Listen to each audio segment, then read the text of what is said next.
Assalamualaikum warahmatullahi wabarakatuh. Kami dari kelompok 2 di sini akan menjelaskan tentang subfilum Crustacea.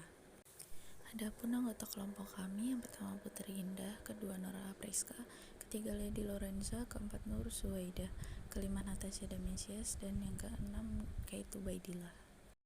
Informasi umum Crustacea. Crustacea merupakan subfilum dari Arthropoda dengan keragaman spesies yang tinggi dan terdistribusi luas mulai dari perairan tawar dan sebagian besarnya di laut. Berdasarkan data Crustacea laut yang dikumpulkan dari beberapa jurnal saat ini, diperoleh kurang lebih 800 spesies, diperoleh bahwa Crustacea yang ditemukan di wilayah perairan Indonesia belum terdata dengan baik pada seluruh perairan. Crustacea ini merupakan salah satu hewan yang biasa banyak ditemukan di kawasan hutan mangrove dan dapat dijadikan parameter dalam keberhasilan restorasi hutan mangrove. Informasi, ciri, dan karakteristik. Peran Crustacea merupakan bagian penting dari ekosistem mangrove dan pesisir karena Crustacea mangrove berperan penting dalam daur ulang nutrisi. Makanan Crustacea berupa serasah.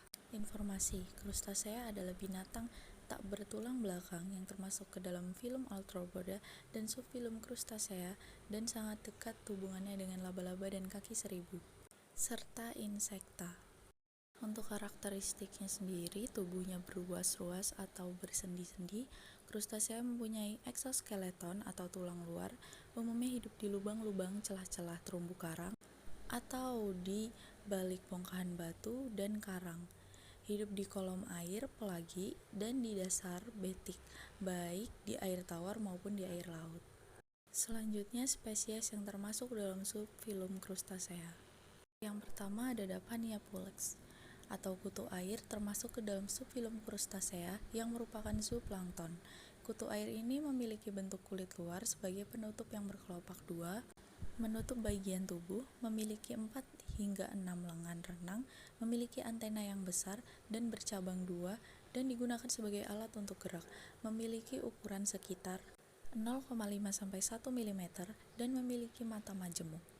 Kutu air ini berkembang biak dengan patogenesis yang biasanya banyak hidup di perairan litoral yang berasosiasi dengan tumbuhan. Spesies ini memegang peranan penting sebagai penghubung antara produsen primer fitoplankton dengan larva ikan dan hewan air lainnya yang karnivora. Metaphenaeus monoceros Feb merupakan spesies udang yang memiliki kulit yang keras dan kasar, berwarna coklat muda sedikit tembus cahaya, memiliki ujung kaki dan ekor yang berwarna kemerah-merahan, kecuali kaki pertama berwarna putih.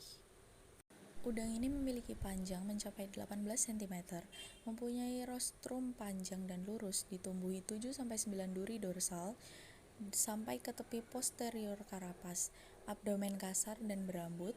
Udang ini merupakan hewan pemakan plankton dan predator invertebrata. Scylla serrata atau kepiting bakau merupakan salah satu kelompok Crustacea. Ciri khas kepiting ini ditandai dengan bentuk karapas yang oval pada bagian depan dan pada sisi panjangnya terdapat 9 duri. Kepiting bakau memiliki karapas yang berwarna hijau kehitaman, hijau kecoklatan, dan hijau tua, sedangkan capit berwarna hijau kebiruan. Kepiting bakau ini memiliki rata-rata berat sekitar 289,39 kg. Lebar karapas rata-rata 119,724 mm dan panjang rata-rata 114,008 mm. Kepiting bakau memiliki gigi yang tajam pada bagian frontal dan memiliki 2 duri yang juga tajam. Capit kepiting memiliki duri yang tajam dan kaki renang memiliki pola yang sama. Kelebihan dan kekurangan kutu air. Kelebihan biasanya digunakan sebagai pakan ikan oleh peternak ikan. Hal tersebut dikarenakan kandungan gizi dari kutu air sangat cocok untuk kesehatan ikan. Kutu air berpengaruh pada kecerahan warna pada ikan hias, sehingga juga sangat cocok untuk pakan ikan hias. Kekurangan, kutu air bisa menjadi kotoran di kolam renang, terutama kolam renang pribadi karena habitatnya itu air, sehingga menyebabkan kolam renang menjadi kotor.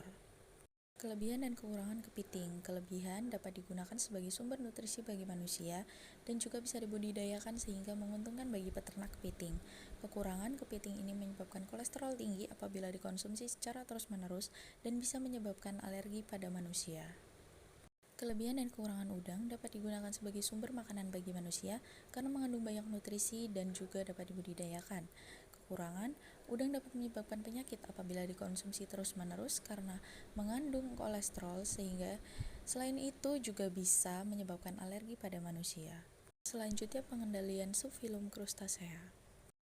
Yang pertama untuk pengendalian udang, kontrol jumlah dan jenis plankton agar seimbang dan tidak terjadi crash plankton, tidak membuang atau mengganti seluruh air secara langsung apabila diketahui terjadi penyakit.